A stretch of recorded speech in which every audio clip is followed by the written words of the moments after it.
Mimi kama president wa bodaboda nataka ni address goons ambayo wanatumikia pikipiki wakiwa na marungu, wakiwa wamefunika number plates.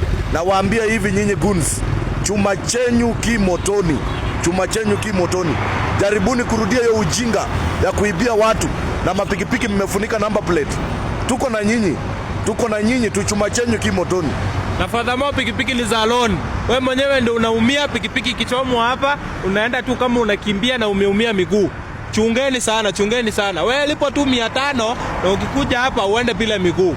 Chungeni, hii Nairobi si yenu. Ndio mtajua kuna Nairobi kuna wenyewe.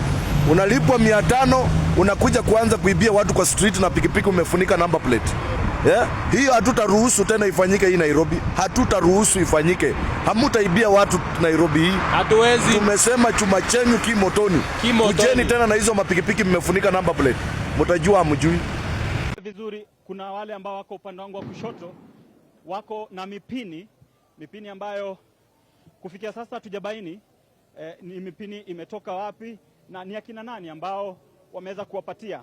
Upande wa pili, upande wa mwisho kabisa, kuna wale ambao wamejihami kwa simu na wale ambao wanaweza pata mawe kurusha, wanarusha, ila eneo hili linasalia kuwa tete, huku wale ambao ni wanabiashara wakiwa wamefunga kabisa biashara zao.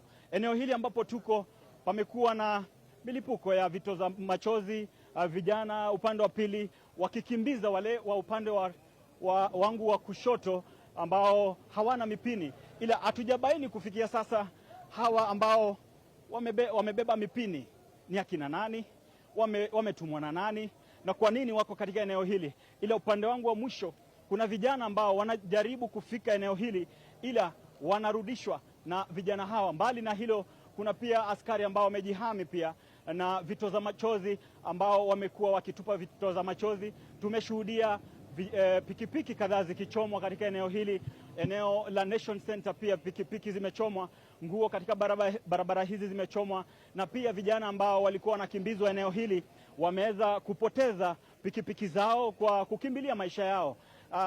Kwa sasa mahali ambapo tuko kuna ile hali ya mshike, vijana wanaendelea kurushiana mawe, wale ambao wamebeba rungu wakizidi kuwapeleka upande wa mwisho ili kuhakikisha kwamba hawafiki upande huu ambao ni wa stesheni ama kituo cha polisi cha Central. Haijabainika kiini cha wale ambao wanatupa mawe ni kipi, kama ni kufika kituo cha polisi cha Central au la, ila kuna wale ambao wameweza kusimama eneo hili kuweza kuhakikisha kwamba vijana hawa hawapiti.